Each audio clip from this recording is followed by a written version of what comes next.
Hello বন্ধুরা, কেমন আছেন?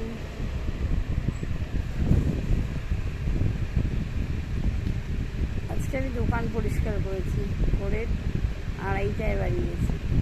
মেঝেটা পরিষ্কার করেছি আর কি। কার্পেটটা প্রচুর ময়লা হয়েছিল, মানে এত কোটি কোটি ময়লা হয়েছে কার্পেটের মধ্যে যে কিছু বলার নেই। কার্পেটটা তুললাম, তুলে প্রচুর আবর্জনা ছিল, সব কাগজপত্র দুনিয়া সব ব্যাগে ভরে বাড়িতে নিয়ে চলে গেছে। পরিষ্কার লাগছে, মেঝেটা এত নোংরা হয়েছিল। সময় পাই না আর ইচ্ছেও করে না, দেরি করে দোকানে আসি তো, ওই জন্য আজকে মনে করলাম না, আজকে করেই যাব। আমি 1 মাস ধরে ভাবছি করা হচ্ছে না। কেমন আছে তোমরা? দোকানে এসেছি 7:30টায় বিকেলে। কার্পেটটা কি ভারী,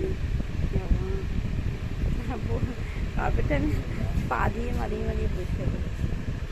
এসেছিস বাবা অনেকদিন পর? এই যা, এসেই জামাটা ফেলে দিল বুলি রানী। মাথা বসেছিস নাকি? হ্যাঁ, আচ্ছা বস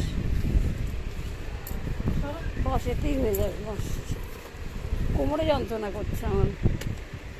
এটা কি? সাবান না, ওটা কানের দিয়ে।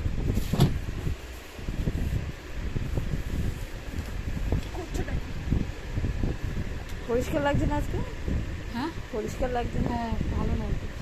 পরিষ্কার করলে বেশ ভালো লাগে, মেঝেটা চকচক চকচক করছে। আবার কদিন পরে আগের মতো হয়ে যাবে।